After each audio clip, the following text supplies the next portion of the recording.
New tonight, the fight for funding for blind students in Rhode Island. Parents have been raising the alarm about major changes to how the state provides educational services to blind and visually impaired children. Those changes are leading to layoff notices for all the teachers in the current program. Target 12 investigator Steph Machado has been looking into what's happening here and joins us with the story. Rhode Island has at least 126 students who are blind and visually impaired. It's unclear who will be teaching them come summer, and that has parents worried. I'm someone who has no functional vision. Ryan Lukowicz is a 15-year-old aspiring meteorologist who goes to North Kingstown High School.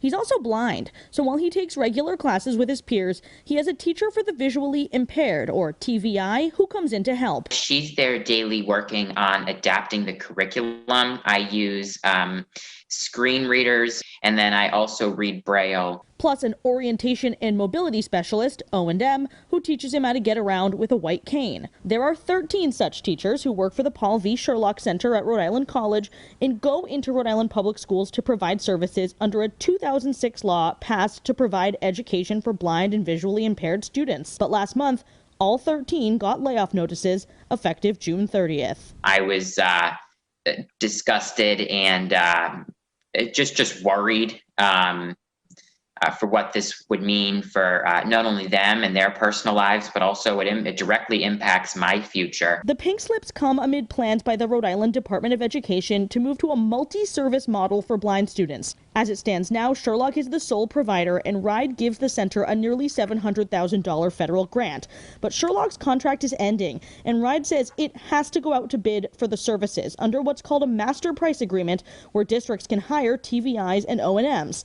And that $700,000 grant that goes to Sherlock now will instead be used to reimburse school districts. When I sit in meetings and I hear master price agreement and I hear vendor, this isn't about shingling a house or buying nails. This is about kids, and this is about ensuring success for our students. I want to apologize to parents that are feeling very stressed out about this right now. This is not something we woke up and we decided to do. This is what we have to do. Education Commissioner Angelica Infante Green says RIDE can't give Sherlock what's called a sole source contract if other providers exist. For example, the Perkins School for the Blind in Massachusetts, which is planning to bid. Sherlock is welcome to bid. But it's unclear Sherlock has the ability to bid on the contract without that federal grant that was covering its payroll. The executive director, Amy Grattan, did not respond to repeated requests from Target 12 to speak with her. But in a statement sent through a RIC spokesperson, she didn't sound optimistic, writing, quote, "We are currently reviewing this opportunity, but it is unclear at this time if the Sherlock Center will be able to continue to provide these services as constituted by the MPA. That means new teachers from a yet-to-be-determined vendor for students like Ryan. A new person coming in means that they have to get to know me.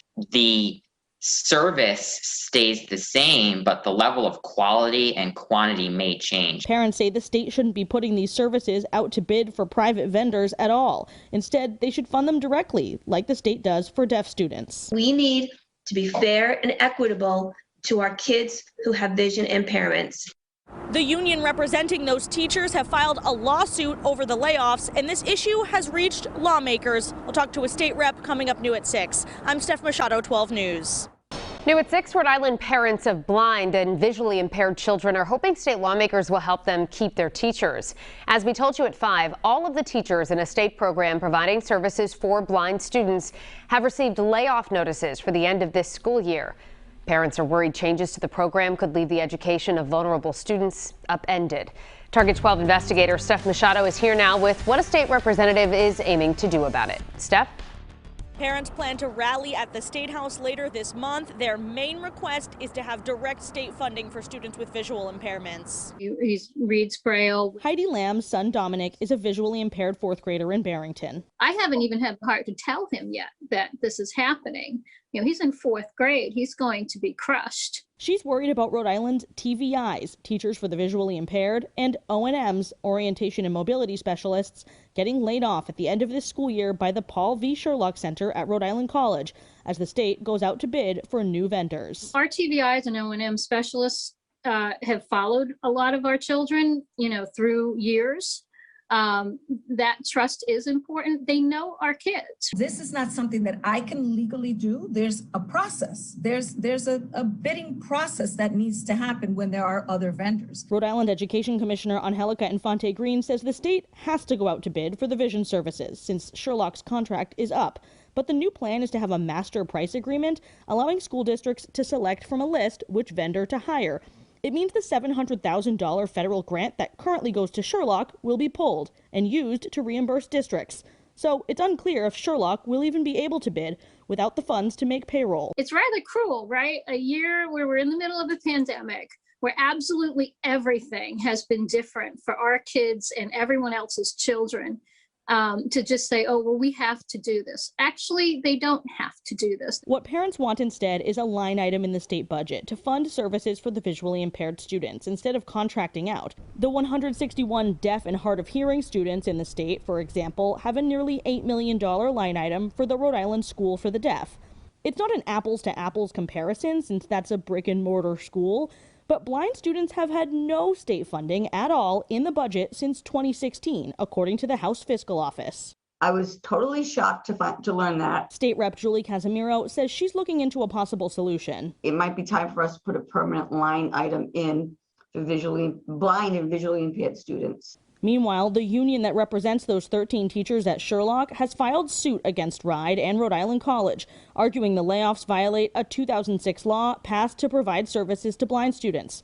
That law also says the Board of Education has to file an annual report to the General Assembly on the state and condition of vision services, including funding. When Target 12 tried to read those reports, a House spokesperson said they couldn't find any. RIDE has also been unable to provide any reports, which should have been filed each year for the past 15 years. I really believe that RIDE has dropped the ball on this. So far, the Perkins School for the Blind in Massachusetts confirms they are planning to bid on the new contract. I'm Steph Machado, 12 News.